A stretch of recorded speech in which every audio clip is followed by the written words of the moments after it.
Merci et merci d'être avec nous sur Médian TV Afrique. Bienvenue dans Talk Africa Press. Au sommaire de ce nouveau numéro, une seule question d'actualité à débattre. Le rapport Doing Business 2018 publié mardi dernier à Dakar, au Sénégal, par le groupe de la Banque mondiale. Cette publication est la 15e d'une série de rapports annuels mesurant la réglementation des affaires et son implication et son application plutôt effective dans 190 économies de la planète. En fait marquant, l'Afrique, notamment subsaharienne, est mieux lotie, mieux représentée plutôt dans le top 10 des pays ayant le plus progressé. Pour en parler, nous aurons le plaisir de recevoir sur ce plateau Adama Wade, directeur de publication de financialafrique.com, Financial Afrique, mensuel d'information panafricain. Adama, bonjour. Bonjour, M. Diallo. Avec nous également sur ce plateau, Rivo Lalla Ratsimandrezi. Il est cofondateur du premier accélérateur des PME du Sénégal qui s'appelle la représentation ou la rencontre des entrepreneurs. Rivo Lalla, bonjour. Bonjour, M. Diallo. Alors, merci. L'actualité phare cette semaine, la publication du rapport Doing Business 2018 à Dakar, mardi dernier, ici à Dakar, par le groupe de la Banque mondiale. L'Afrique, de façon globale, est bien représentée dans les pays les plus réformateurs. Alors, Adama Wade, qu'est-ce qui explique cette performance de l'Afrique subsaharienne notamment? Alors, effectivement, on peut parler de performance si on se place dans l'angle de la progression des pays d'Afrique subsaharienne. Selon la Banque mondiale, depuis que le rapport a été mis en place il y a 15 ans, il y a eu 717 réformes majeures qui ont été entreprises en Afrique. Rien que pour l'année 2017, on dénombre 80 réformes majeures. Donc, c'est des réformes qui touchent à la fois l'acte de création d'entreprises, mais aussi des actes courants, comme par exemple l'abonnement à l'électricité, l'abonnement à l'eau, les actes juridiques. Donc, on peut dire grosso modo qu'il y a une progression. Maintenant, il faudra relativiser, on le verra pourquoi. Alors, en attendant de revenir sur les raisons, comme vous l'avez dit tantôt, Rivo Lalla, vous êtes entrepreneur au Sénégal, nous le disions tantôt, vous êtes le cofondateur du premier accélérateur des PME au Sénégal. Le Sénégal qui a donc occupé la 140e place, contrairement au dernier classement, dans lequel il était à la 147e place. Aujourd'hui, ce bond en avant de cette place est dû à quoi? Alors, certainement aux réformes, parce que ce qu'il faut rappeler, c'est le rapport Doing Business. Ils font des enquêtes demain sur différents pays. Donc, il y a des, quand vous allez sur le site de la Banque mondiale, il y a plusieurs critères sur lesquels ils placent les pays. Alors, objectivement, pour le Sénégal, il faut reconnaître, ce sont des choses factuelles, peut-être rappeler rapidement. Ces 4 dernières années, le Sénégal quand même a entrepris une vingtaine de réformes. Dans l'axe le plus important, c'est sur la création d'entreprises. Ça, c'est quelque chose qui a été fait. Ensuite, dans l'obtention de prêts, là, vous avez la création de la BNDE, le FONGIP, ça contribuait dans ça. Dans l'exécution du contrat, très prochainement. Donc, le Sénégal, quand même, a entrepris des réformes très concrètes pour nous autres entrepreneurs. Après, on regardera quelle est leur efficacité sur le terrain, mais ce sont des choses très, très concrètes c'est logique, qui a amené le Sénégal à gagner de place en place, en fait, ces dernières années. Et là, les 7 places que le Sénégal a gagnées, c'est grâce aux 5 réformes que l'État du Sénégal continue à entamer. Ce n'est pas encore abouti, notamment dans l'exécution du contrat, transfert des propriétés, les paiements de taxes, toujours dans la création d'entreprises et dans l'exécution du contrat avec le tribunal de commerce demain qui va se mettre en place prochainement. Alors, ces 5 réformes qui ont valu au Sénégal ce bond en avant de cette place dans ce classement de Doing Business 2018, cette performance que le Sénégal a enregistrée, qu'est-ce qu'elle peut induire en termes d'attrait d'investissement et de création d'emplois? Alors, c'est là où ça devient intéressant. Votre question est super pertinente. Alors, il y a 2 choses. C'est-à-dire que il y a le classement en elle-même, ce que la Banque mondiale impose comme critère pour gagner de la place. Et maintenant, il faut voir le terrain. Qu'est-ce que les entrepreneurs veulent en termes de réforme pour faire venir en fait, demain les investisseurs. Et là, malheureusement, il y a un gap. Il y a un vide, en fait. C'est-à-dire que les réformes ne correspondent pas toujours aux aspirations des entrepreneurs. Même si je relativise l'enquête sur lequel le Sénégal envoie, ou du moins les agents de la Banque mondiale lorsqu'ils arrivent au Sénégal, est basé quand même sur un panel. Je pense qu'il y a le patronat, il y a d'autres acteurs, du moins sur le terrain. Mais l'aspiration quand même des entrepreneurs dans leur cadre de leur activité ne correspond pas forcément à la réforme que l'État du Sénégal en fait a entrepris justement pour gagner de la place dans ce classement. Alors, Adama, le regard que vous portez surtout sur ce classement, les gens se parlent de retomber notamment sur l'économie nationale. Alors, ce classement montre clairement que, d'une part, l'environnement des affaires au Sénégal a évolué de manière positive. Il y a de plus en plus de facilité dans la création de l'entreprise, dans le paiement des taxes, dans la formalisation d'un certain nombre d'actes juridiques, dans la célérité aussi de l'administration par rapport au secteur privé. D'ailleurs, vous remarquerez que lors de la présentation de ce classement au siège de la Banque mondiale à Dakar, le secteur privé était fortement représenté, au même titre d'ailleurs que la PIX, le guichet unique, qui est depuis quelques années l'une des nouveautés d'ailleurs qui permettent aux PME de venir se constituer en moins de 48 heures. Donc on peut dire que globalement, le Sénégal s'oriente un petit peu dans le sens du progrès. Maintenant, il faut relativiser parce que le Sénégal, à l'instar de tous les pays d'Afrique subsaharienne, se situe dans les profondeurs du classement, la 140e place sur 190 économies. Donc la plupart des pays africains, en dépit qu'ils figurent parmi les nations les plus réformatrices, se situent en queue du classement. Donc ça veut dire quand même qu'il y a un passif à éponger, un passif hérité peut-être d'une longue période d'inertie. Donc il y a un passif à épirer, il y a encore des progrès à faire, il y a beaucoup de progrès à faire pour que ces bons résultats... Alors la Banque mondiale l'a dit même, la Banque mondiale et la SFI l'ont dit dans ce classement. Ils ont dit qu'il y a 3 progrès essentiels.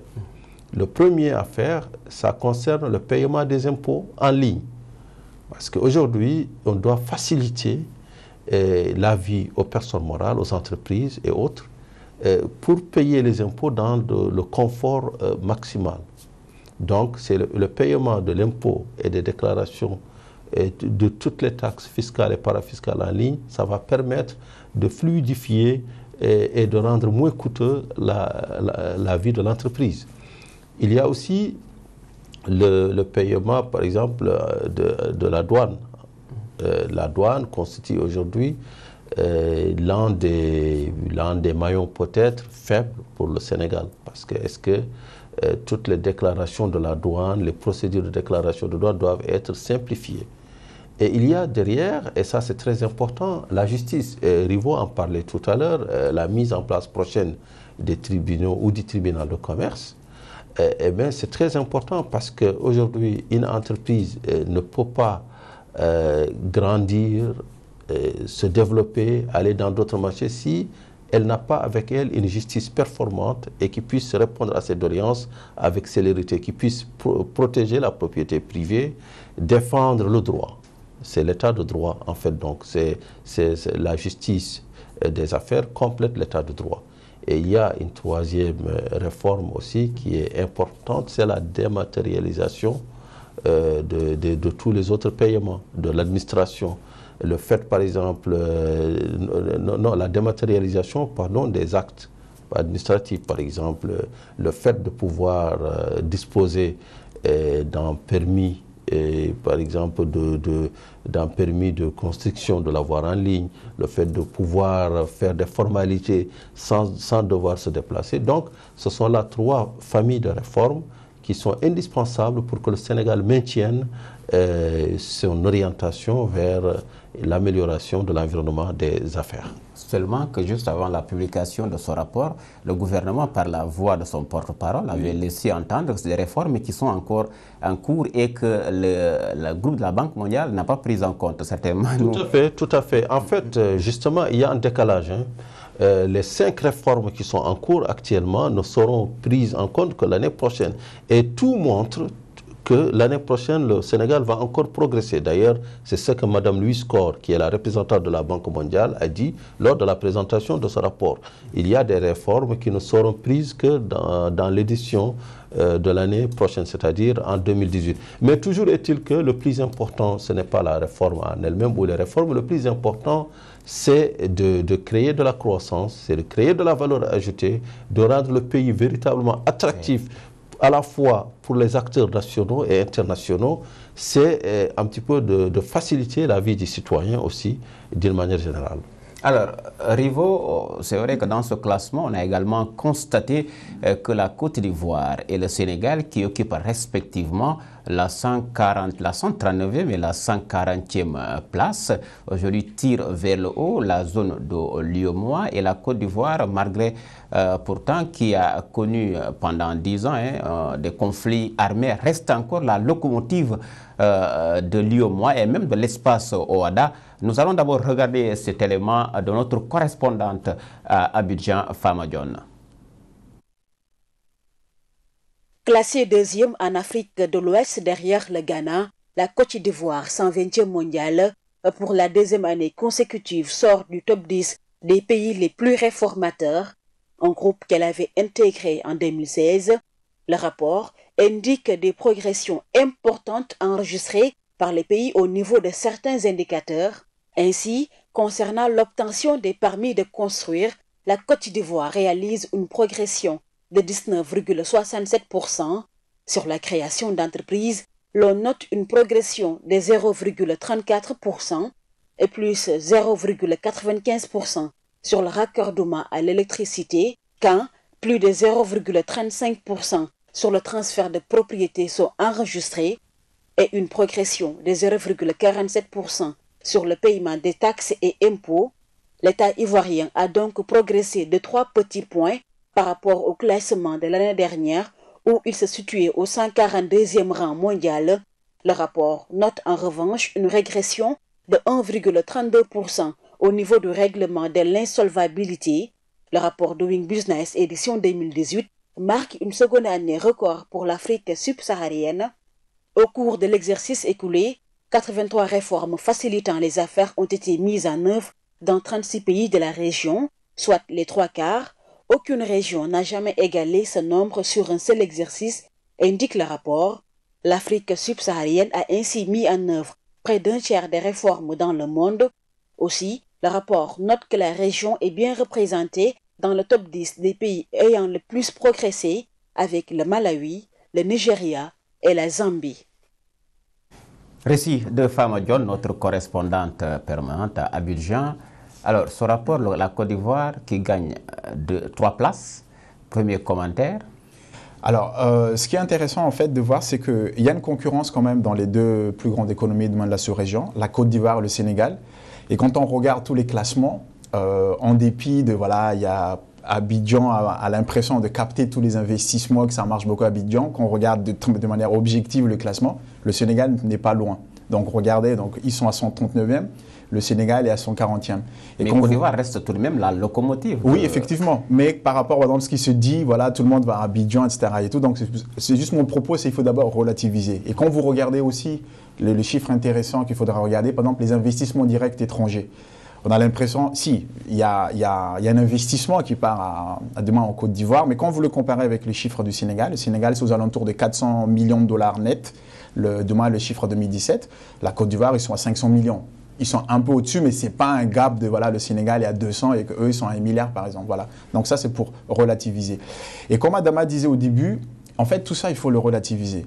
Si on le place dans une perspective, les deux premières économies quand même de la sous-région, francophone, donc je ne vais pas les mêmes, peut-être on peut en parler du Nigeria, quand même en bas du classement. Il y a quand même une véritable interrogation qu'on doit se poser. Certes, comme dit Adama, les réformes ont été instituées, il y a des choses demain qui se passent, mais fondamentalement, les réformes, pourquoi en fait? C'est ça, surtout c'est ça. C'est-à-dire qu'effectivement, nous avons pris beaucoup de retard, donc c'est normal qu'il faudrait réformer. Mais le plus important, c'est de voir l'impact de ces réformes dans la vie des entrepreneurs et surtout en termes de création de richesse. Je pense que le vrai débat, il est là. Après, on peut dire, oui, on est dans les top 13 des plus réformateurs dans le monde, etc. et tout, mais jusqu'aux preuves du contraire, les capitaux, les gens qu'on veut draguer pour venir investir chez nous, ils viennent jamais chez nous en fait. C'est ça aussi, même avec ce climat ou l'environnement des affaires qui nous semble un peu attrayant compte tenu de ce classement, les investisseurs, j'allais dire, ne répondent encore pas. Oui, alors j'aimais beaucoup tout à l'heure le propos d'Adama. Il faut que ça profite aux nationaux et aux internationaux. Et c'est le mot nationaux en fait que moi j'aime beaucoup et souvent qui est oublié. Tous nos États, même le Sénégal y compris, font toutes leurs réformes pour attirer les gens vers les étrangers vers le Sénégal. Mais ils ne se sont jamais préoccupés, en fait, les Sénégalais, les entrepreneurs sénégalais.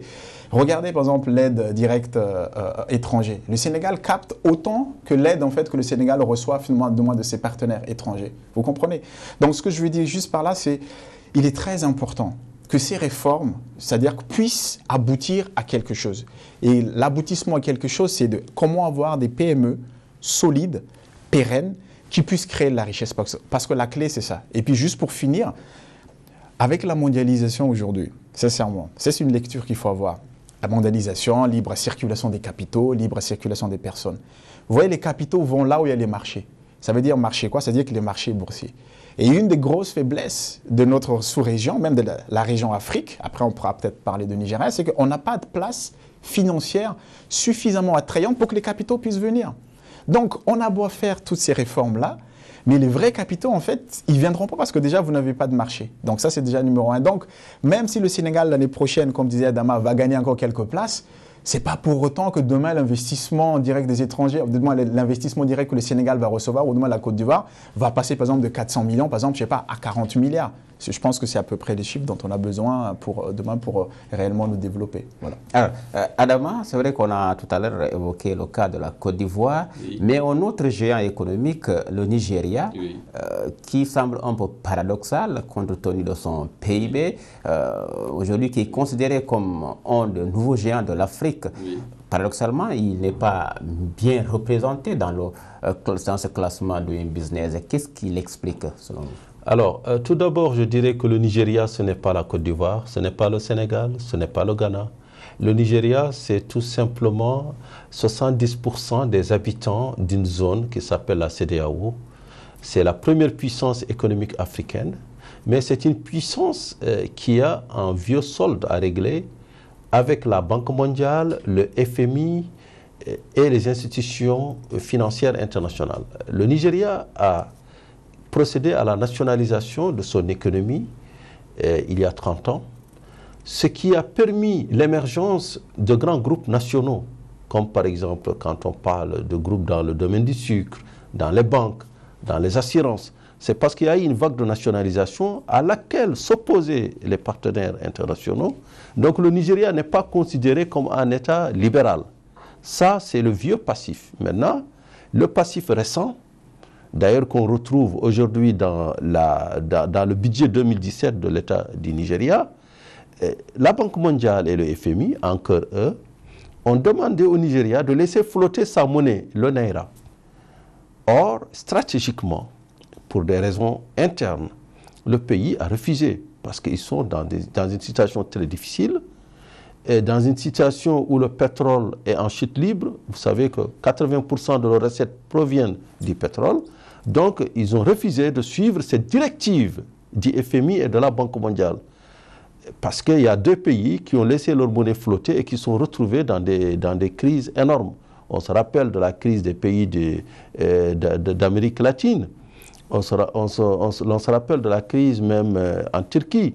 Donc, le Nigeria a refusé de manière souveraine à laisser flotter sa monnaie. D'ailleurs, c'est pour cela que les aides ou les appuis budgétaires 2017 de la Banque mondiale et même de la BAD, bien que la BAD a démenti, que tous ces appuis ont été ralentis en attendant que le Nigeria applique des réformes. Mais là, paradoxalement, je dirais que c'est un très bon signe que le Nigeria ne soit pas très bien classé. Parce que le Nigeria, c'est véritablement le laboratoire de la CEDEAO.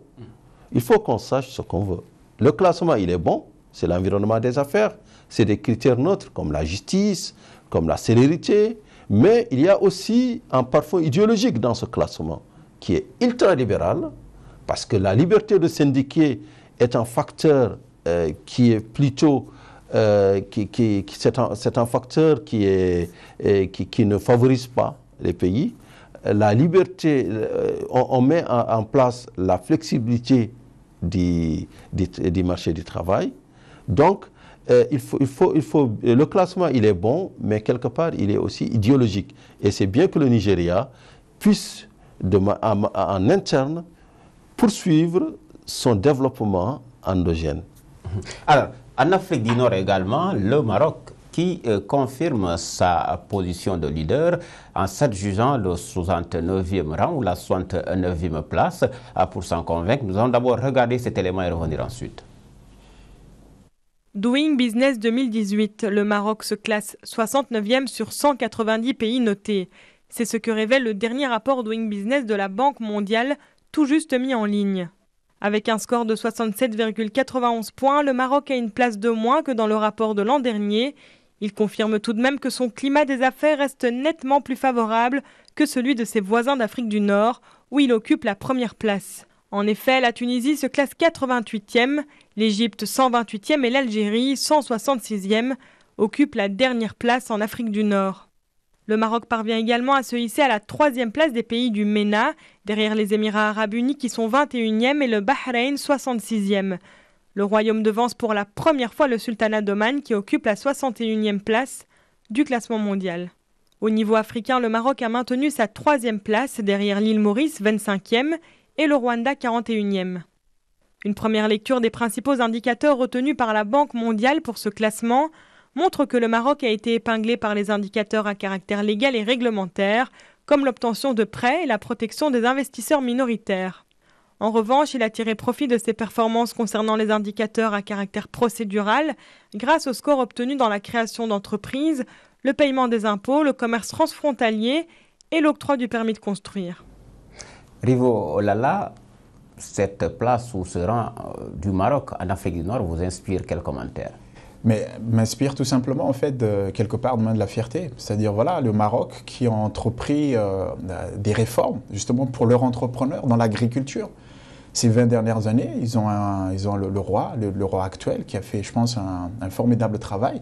Et 20 ans après, 15-20 ans après, ils en récoltent ce qu'ils ont semé.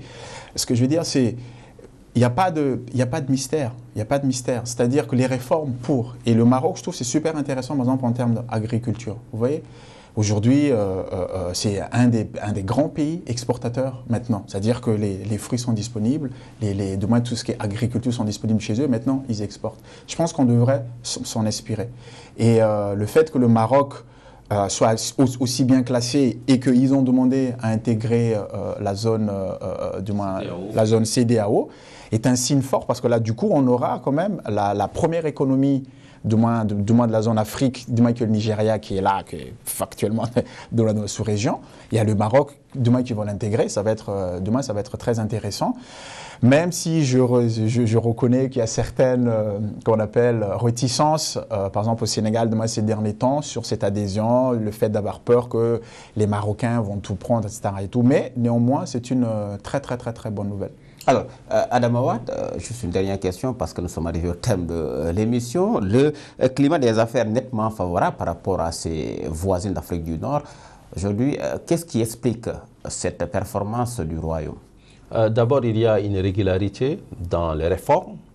Il y a une poursuite de l'État réformateur depuis les années 60. Le Maroc, contrairement à beaucoup de pays africains, n'a pas connu de discontinuité institutionnelle. Il y a eu une longue poursuite à la fois de programmes d'investissement dans les infrastructures, dans la réforme de l'administration. Aujourd'hui, le e-gouvernement au Maroc est une réalité. De même, l'allègement des procédures est très poussé puisque nous n'avons pas seulement un guichet unique, mais il y a des guichets uniques régionaux. Donc, en même temps, les banques marocaines se sont développées et aujourd'hui arrivent à toucher des catégories de PME et de start-up qui, il y a quelques années, étaient considérées comme trop risquées. Donc, en fait, le Maroc, en termes de réforme, est dans la catégorie des pays émergents. Maintenant, par rapport à la CEDEAO, je dirais que l'Europe a eu son couple franco-allemand. Je pense qu'entre le Maroc et le Nigeria, il y a une histoire à construire pour que la CEDEAO, la vraie CEDEAO, se mette en place. On a vu quelques commentaires, quelques inquiétudes, mais je dirais que cela procède d'analyse statique. Il faut avoir de la perspective et je suis sûr qu'un grand marché qui fédérerait les 300 millions d'habitants de la CEDEAO actuelle et je parle du Maghreb, la centaine de millions de Maghrébins, soit 400 millions, ferait d'un pôle africain, que la CEDEAO rénovée avec le Maghreb, l'une des plus grandes puissances du monde. Merci Adam Ouad, c'est fini pour ce numéro de Talk Africa Press qui avait le plaisir de recevoir le directeur de publication de Financial Afrique, mensuel panafricain d'information financière, Adam Ouad. Merci. Avec nous également Rivo Lala Ratsi Mandrezi, il est le cofondateur du premier accélérateur des paiements du Sénégal qui s'appelle la rencontre des entrepreneurs, la rencontre des entrepreneurs. J'y arrive. Merci messieurs. Grand merci également aux équipes techniques et rédactionnelles. Rendez-vous est pris pour le prochain numéro.